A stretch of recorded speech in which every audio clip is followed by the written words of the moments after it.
तो उस सांप के जहर से, स्नेक विनोम, सांप के जहर से इनकी रास्ते में ही मौत हो गई और सड़क पे ये गिर गई। She fall on the road. Alright, तो अब क्या होता है, थोड़े टाइम बाद क्लाइंट की नींद खुलती है और ये अपने घर से बाहर निकलता है और ये जा रहा होता है कहीं किसी काम से। देन सडनली रास्ते में चलते चलते चलते चलते इसको अपनी माँ मिल जाती है मरी हुई। ये देखता है कि रोड पे मेरी माँ की लाश पड़ी है, इनके साथ क्या हो गया, और इसको बहुत दुख होता है अपनी माँ के मरने का। बट अभी क्लाइंट को ये नहीं पता कि मेरी माँ मेरे घर आई थी मुझसे मिलने और मेरी बीवी ने गेट नहीं खोला, ये बात अभी उसे नहीं पता। तो क्लाइंट क्या सोचता है कि मैं ही अपनी माँ की मौत का जिम्मेदार हूँ, मैं अपनी माँ को छोड़कर आ गया रहने के लिए शादी के बाद से, और मैं उनसे एक बार भी नहीं मिला, इसलिए मैं ही उनकी मौत का जिम्मेदार हूँ। तो वो खुद को ही रिस्पॉन्सिबल मानता है अपनी माँ की डेथ का। और जब ये बात अस्पेशिया को पता चलती है, अरे क्लाइंट की माँ मर गई, तो वो इस बात को छुपा लेती है कि तुम्हारी माँ की मौत में मेरा भी हाथ है, क्योंकि वो तुमसे यहाँ मिलने आई थी और मैंने गेट नहीं खोला। तो ये बात वो क्लाइंट से छुपा लेती है। तो अब ये जो क्लाइंट है, इसको अपनी माँ के मरने का इतना दुख होता है कि ये बीमार हो जाता है, he become ill, और कई हफ्तों तक ये बीमार ही पड़ा रहता है। देन सडनली एक दिन क्या होता है, क्लाइंट को अपने ही किसी पड़ोसी से, अपने ही किसी एक नेबर से सच्चाई पता चल जाती है कि उसके माँ की मौत की असली वजह क्या थी। तो क्लाइंट को पता चल जाता है पड़ोसी से कि भाई कुछ दिन पहले तुम्हारी माँ तुमसे मिलने आई थी, लेकिन किसी ने गेट नहीं खोला। ओके, तो क्लाइंट को ये सच सुन के बहुत गुस्सा आता है कि मेरी माँ की जो मौत की वजह है उसमें अस्टेशिया का भी रोल है, अगर वो गेट खोल देती तो मेरी माँ मरती नहीं। इसी के साथ क्लाइंट को एक और सच पता चलता है कि अस्टेशिया का अफेयर चल रहा है विल डेव के साथ, अपने उसके पुराने बॉयफ्रेंड के साथ। तो अब क्लाइंट के पास दो रीजन होते हैं अस्टेशिया से झगड़ा करने के। पहला, उसके माँ की मौत में उसका हाथ था। दूसरा, कि इसका चक्कर चल रहा है विलडेव के साथ, राइट। तो अब इतना सच जानने के बाद ये गुस्से में जाता है घर और सारा गुस्सा उतार देता है अस्टेशिया पे, उसे ब्लेम करने लगता है। और ये अस्टेशिया इतनी मक्कार है, इस इतनी गलती करने के बावजूद भी इसने अपनी एक गलती नहीं मानी, एक गलती नहीं मानी। ये उल्टा क्लाइंट से लड़ने लगती है कि तुम्हारी माँ आई थी मिलने तो तुम गेट खोल लेते ना, तुम भी तो सो रहे थे गहरी नींद में, ठीक है। तो उल्टा वो क्लाइंट को ही ब्लेम करने लगती है कि तुम्हारी माँ के मरने की वजह मैं नहीं हूँ, तुम हो। तो अब अस्टेशिया क्या करती है, घर छोड़ के चली जाती है वापस अपने मायके, कहाँ, अपने ग्रैंडफादर के यहाँ, क्योंकि ये जो अस्टेशिया है बचपन से ही अपने ग्रैंडफादर के यहाँ रही है। तो अब क्लाइंट को छोड़ के वो वापस आ गई है ग्रैंडफादर के यहाँ, इसीलिए अब हम क्लाइंट को थोड़ा साइड रखते हैं, इसे थोड़ी देर अकेला छोड़ दो। तो अब जब ये बात पता चलती है विलडेव को कि अस्टेशिया ने क्लाइंट को छोड़ दिया है और अब वो वापस आ गई है अपने घर रहने, तो विलडेव अस्टेशिया को बुलाता है मिलने के लिए, कहाँ, गाय फॉक्स नाइट, ये एक जगह का नाम है और ये वही जगह है जहाँ पे ये दोनों अक्सर मिला करते थे चोरी छुपे, ठीक है। एक कपल्स का एक स्पेशल जगह होता है ना जहाँ वो अक्सर मिला करते हैं, तो उसी तरह इस कपल का वो स्पेशल जगह गाय फॉक्स नाइट था। तो अस्टेशिया अपने ग्रैंडफादर के यहाँ तो आ गई है, बट उसे फिर भी एक होप है, उसे फिर भी एक आशा है कि ये जो मेरा पति है क्लाइंट मेरे को मनाने जरूर आएगा, मेरे को यहाँ से ले जाने जरूर आएगा। सो अब विलडेव ने अस्टेशिया को बाहर बुलाया है मिलने के लिए और ये जाती है इससे मिलने, कहाँ, गाय फॉक्स नाइट में। तो विलडेव इसके आगे एक ऑफर रखता है कि चलो हम ऐसा करते हैं, हम दोनों यहाँ से भाग चलते हैं, हम एडगन हीथ नाम की जगह से भाग चलते हैं और तुम्हें पेरिस में जाके रहना था ना, तो हम पेरिस में ही जाके रहेंगे और पेरिस में हम दोनों अपनी एक नई जिंदगी की शुरुआत करेंगे। तो अस्टेशिया को इसका ऑफर अच्छा लगता है और वो कहती है कि ठीक है, हम दोनों जरूर भागेंगे यहाँ से और मैं तुम्हें आज रात को एक सिग्नल जरूर दूंगी। ऑलराइट, तो अब यहाँ प्लानिंग हो चुकी है भागने की विलडेव और अस्टेशिया की। अब इसी दौरान ये जो क्लाइम है इसका गुस्सा ठंडा हो जाता है और ये सोचता है कि चलो मैं अस्टेशिया को वापस बुला लेता हूँ। तो ये क्या करता है, एक लेटर भेजता है अस्टेशिया के घर पे। कैसा लेटर? रिकंसिलिएशन का लेटर, यानी कि समझौते का लेटर।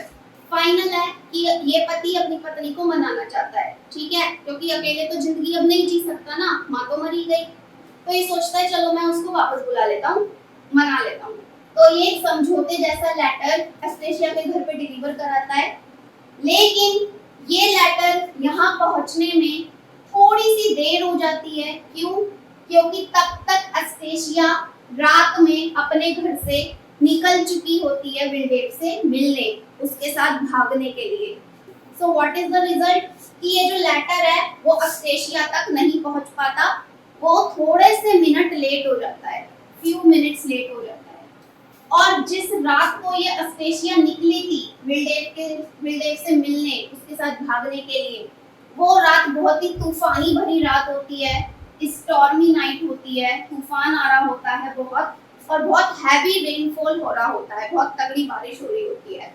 तो उस बारिश की वजह से जगह जगह पानी के गड्ढे हो जाते हैं, गहरे गहरे, मतलब इतना ज्यादा पानी इकट्ठा हो जाता है जगह जगह, जैसे आप कोई तालाब समझ लो, राइट, या पूल समझ लो। तो अस्टेशिया ऐसे मौसम में ही निकलती है इसके साथ भागने के लिए। और अब इधर विलडेव, इसको सिग्नल मिल जाता है अस्टेशिया का कि वो निकल गई है वहां से। तो ये भी अपना घोड़ा लेकर के तैयार हो जाता है, घोड़े के साथ। अब विलडेव की जो बीवी है थॉमसिन, ये नोटिस करती है कि ये विलडेव कहीं जा रहा है, और थॉमसिन को सच पता चल जाता है कि वो कहाँ जा रहा है। वो जान जाती है कि विलडेव और अस्टेशिया आज रात भागने वाले हैं। तो थॉमसिन क्या करती है, ये खबर दे देती है क्लाइंट को, और क्लाइंट से रिक्वेस्ट करती है कि तुम अपनी बीवी अस्टेशिया को रोको कि वो मेरे पति के साथ भाग रही है, रोको अपनी बीवी को।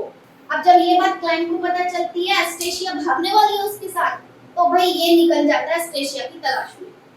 ओके, तो अब हमारा एंड चल रहा है नोवेल का, जरा ध्यान से देखिएगा। तो अब ये जो क्लाइम है प्लस ये जो विलडेव है, ये दोनों निकल जाते हैं अस्टेशिया की तलाश में। विलडेव क्यों? क्योंकि उसे उसके साथ भागना है, और क्लाइम क्यों? उसे रोकने के लिए, ठीक है, क्योंकि वो उसकी बीवी है। तो ये अस्टेशिया निकलती तो है विलडेव से मिलने के लिए, लेकिन ना तो ये विलडेव से मिल पाती है और ना ही ये क्लाइम को मिल पाती है। क्यों? क्योंकि रास्ते में ही इसके साथ ट्रेजेडी हो जाती है।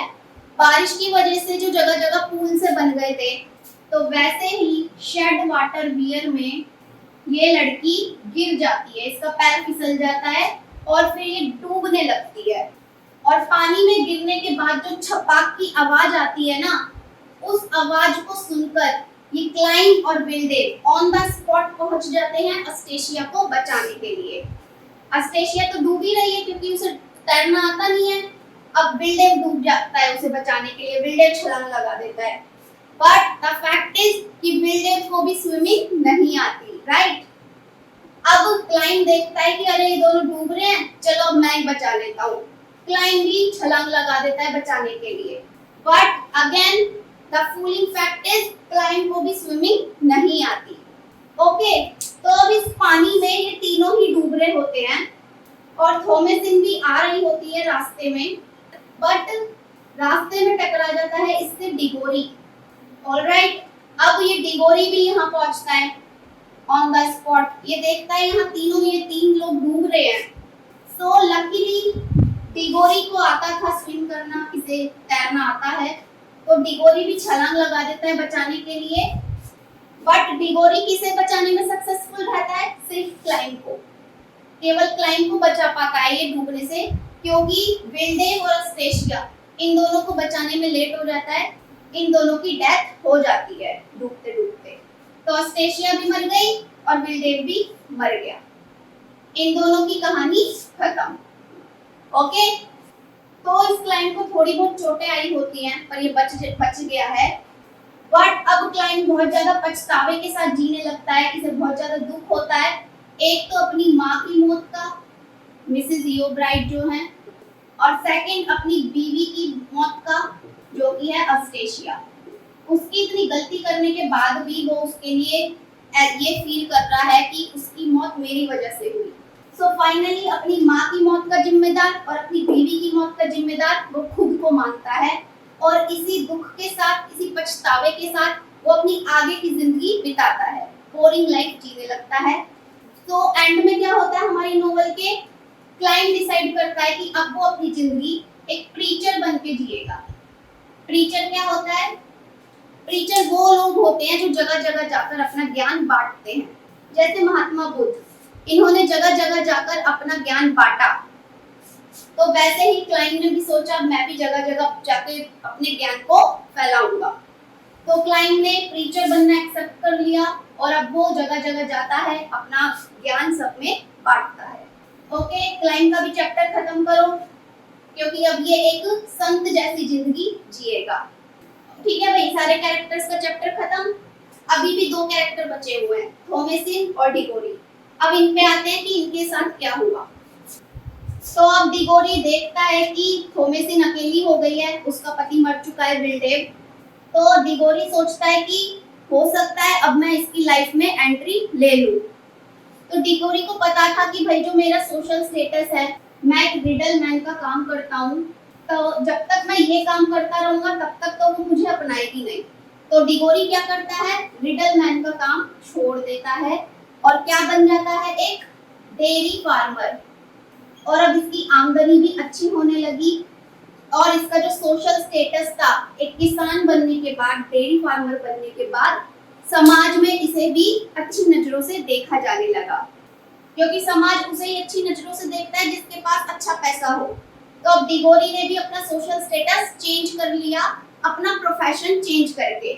और अब फाइनल में ये थॉमसिन को प्रपोज करता है। थॉमसिन देखती है कि अब तो ये पहले से अच्छा हो गया है, इसका लेवल भी ऊंचा हो गया है थोड़ा। तो अब थॉमसिन इसका प्रपोजल एक्सेप्ट करती है और ये दोनों शादी कर लेते हैं। ठीक है, तो एंड क्या हुआ, थॉमसिन और डिगोरी इन दोनों की शादी हो जाती है और ये हैप्पी मैरिड लाइफ बिताने लगते हैं, marry to each other. Okay, तो हमारी ये जो नोवेल की कहानी थी ये एडगन हीथ नाम की जगह से शुरू हुई और एडगन हीथ नाम की जगह पे ही खत्म हो गई। ठीक है, कोई पेरिस नहीं जा पाया, लेकिन हाँ पेरिस से आया जरूर था, कौन, क्लाइंट।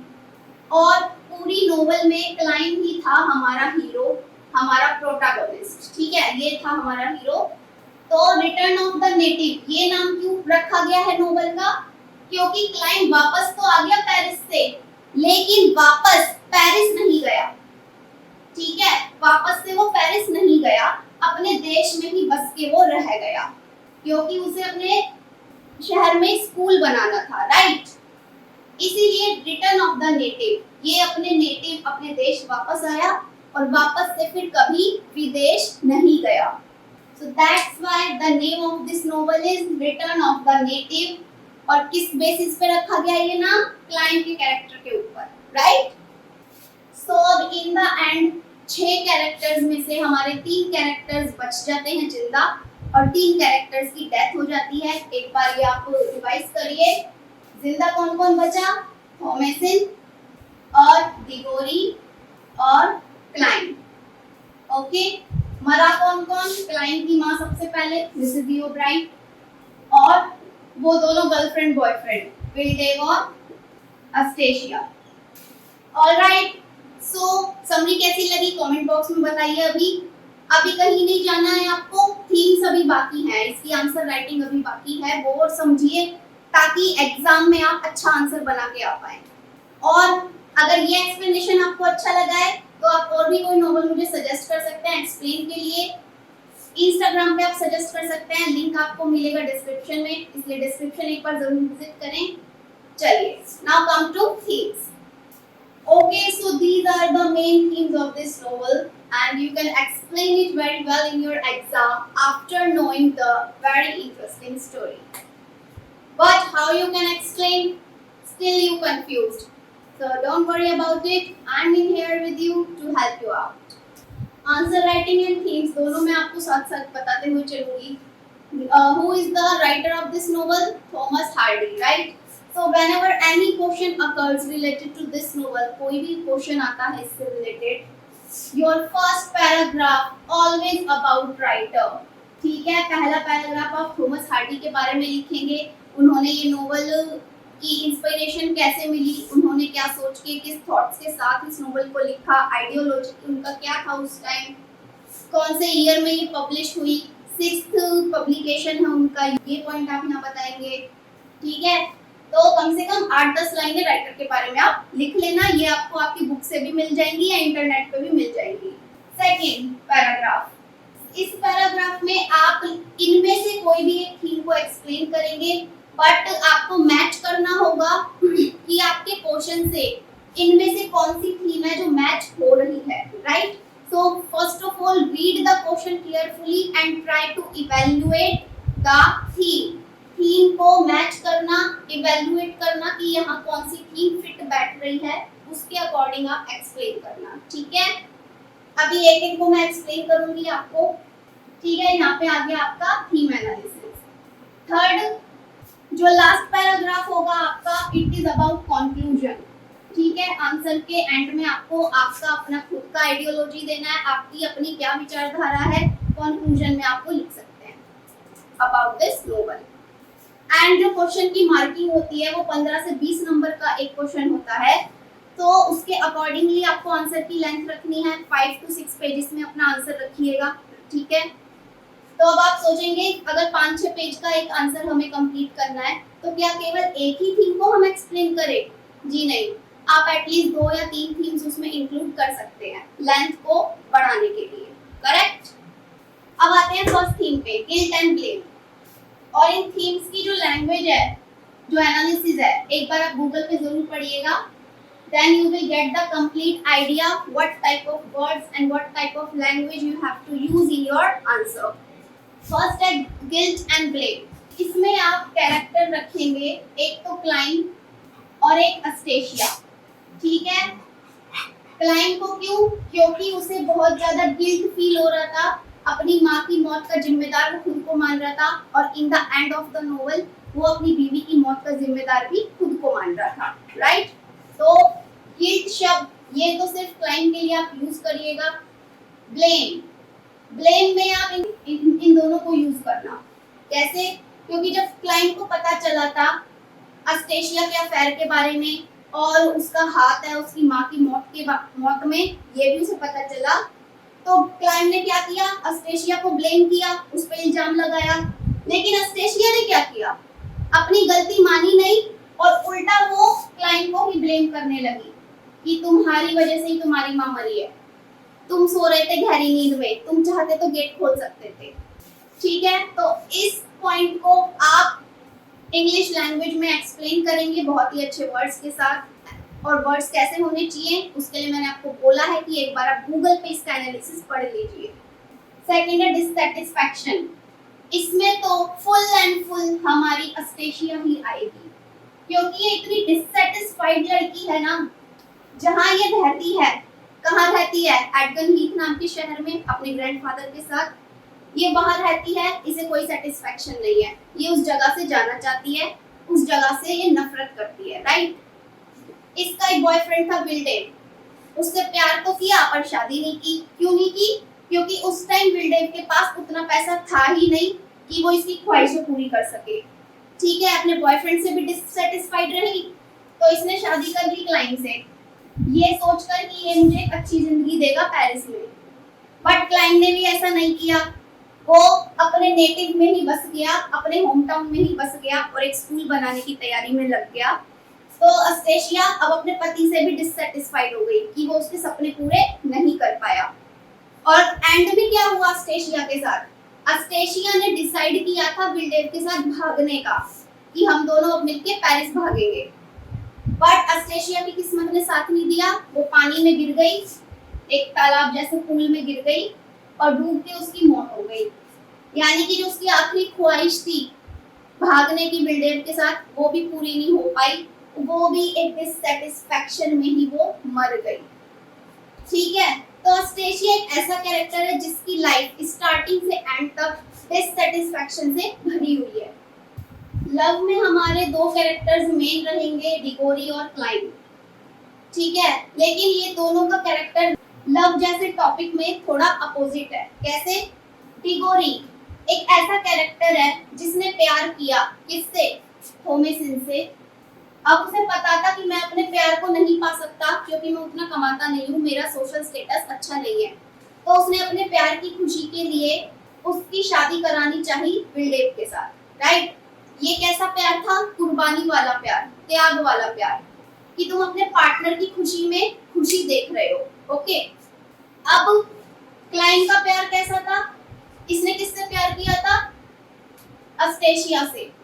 लेकिन इसने क्या किया? अस्टेशिया को पाने के लिए अपनी माँ मिसेस इयोब्राइट से लड़ाई की, उनसे झगड़ा किया और शादी कर ली और अपनी माँ को छोड़ के चला गया अस्टेशिया के साथ। शादी करके वो उसके साथ रहने लगा। तो क्लाइंट का कैसा प्यार हुआ? खुद गर्ज, केवल अपने बारे में सोचना है। उसकी माँ ने उसे बचपन से पाला, तो क्या उसकी माँ का प्यार कुछ नहीं है? अब उनकी वैल्यू खत्म हो गई। ठीक है, तो डिगोरी का प्यार है त्याग वाला प्यार, और क्लाइंट का कैसा प्यार है? खुद गर्ज, सेल्फिश। इसके अंदर त्याग है ही नहीं। ओके, तो जिसका खुदगर्ज प्यार था वो उसने अपने प्यार को खो दिया क्योंकि अस्टेशिया मर गई थी। लेकिन जिसका सच्चा प्यार था उसको एंड में उसका प्यार मिल गया क्योंकि एंड में इन दोनों की शादी हो गई। ओके, नेक्स्ट है फैमिली। इसमें आएगा अस्टेशिया, थॉमसिन। ओके, अस्टेशिया एक बिगड़ी हुई लड़की थी, उसे फैमिली की कदर ही नहीं थी। वो बचपन से ही अपने मम्मी पापा के साथ नहीं रही। किसके साथ रही थी? ग्रैंडफादर के साथ। इसीलिए फैमिली की वैल्यू क्या होती है ये उसे नहीं मालूम था। इनफैक्ट इसने क्लाइंट को भी अलग कर दिया था उसकी फैमिली से, उसकी माँ से, उसकी बहन थॉमसिन से। राइट? तो ये है वैल्यू ऑफ फैमिली अस्टेशिया की नजर में, क्योंकि वो बचपन से ही फैमिली जैसे माहौल में रही ही नहीं है, तो उसे उसकी वैल्यू क्या पता होगी। बट थॉमसिन एक बहुत अच्छी लड़की है और ये बचपन से ही, शुरू से ही किसके यहाँ रही? अपनी आंट मिसेस इयोब्राइट के यहाँ।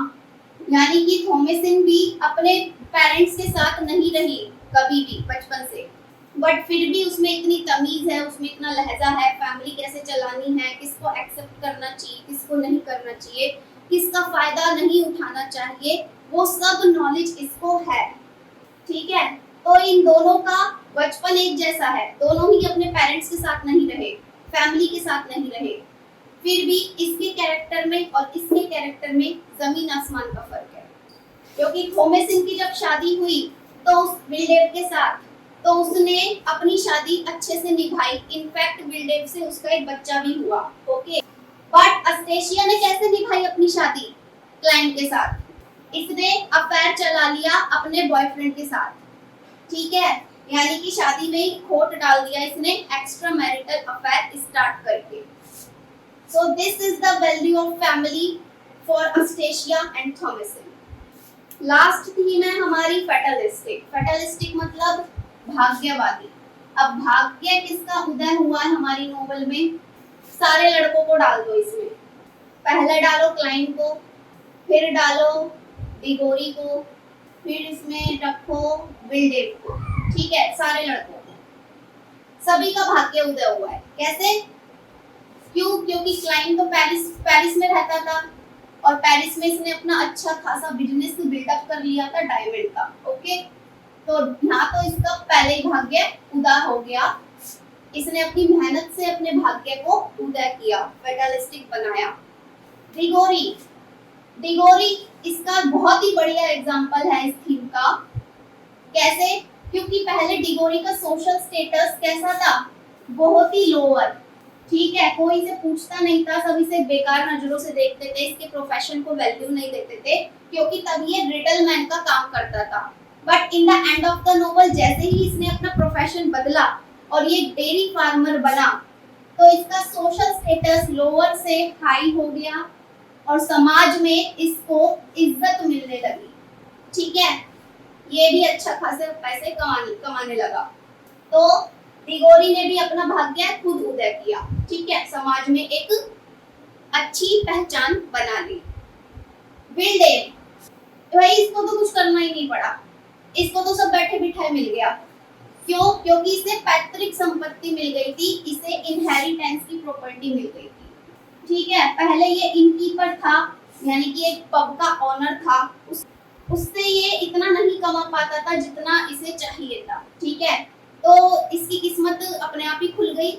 अचानक से इसके पास इनहेरिटेंस की प्रॉपर्टी आ जाती है और अब इस पे बहुत पैसा आ जाता है कि अभी अपनी गर्लफ्रेंड की हर एक ख्वाहिश को पूरी कर सके। राइट, तो पैसे वाले सब हुए, सबने अपने अपना भाग्य उदय किया, इसने अपनी मेहनत से किया, इसने भी अपनी मेहनत से किया, इसके पास बिठा बिठाया आया। ओके, तो फेटलिस्टिक में तीनों को हम एक्सप्लेन करेंगे। सारे लड़के हैं, सारे बॉयज हैं। So this was the whole complete detailed explanation of Return of the Native by Radhika Shiva. Explanation आपको कैसा लगा है मुझे कमेंट में जरूर बताइएगा। और मेरे चैनल पे सिर्फ नोवेल एक्सप्लेनेशन के वीडियोस नहीं आते, in fact competitive English, spoken English, UPSC, government exam, interview tips, इन सभी फील्ड के वीडियोस आते हैं। सो ओवरऑल ये चैनल आपके लिए बहुत हेल्पफुल है। So what you have to do, subscribe it now. और डिस्क्रिप्शन में आपको और भी अच्छी नॉवेल्स मिलेंगी जिनको मैं ऑलरेडी एक्सप्लेन कर चुकी हूँ, तो एक बार उन पे भी नजर डाल लीजिएगा। अब मिलती हूँ नेक्स्ट वीडियो में। Take care, bye bye.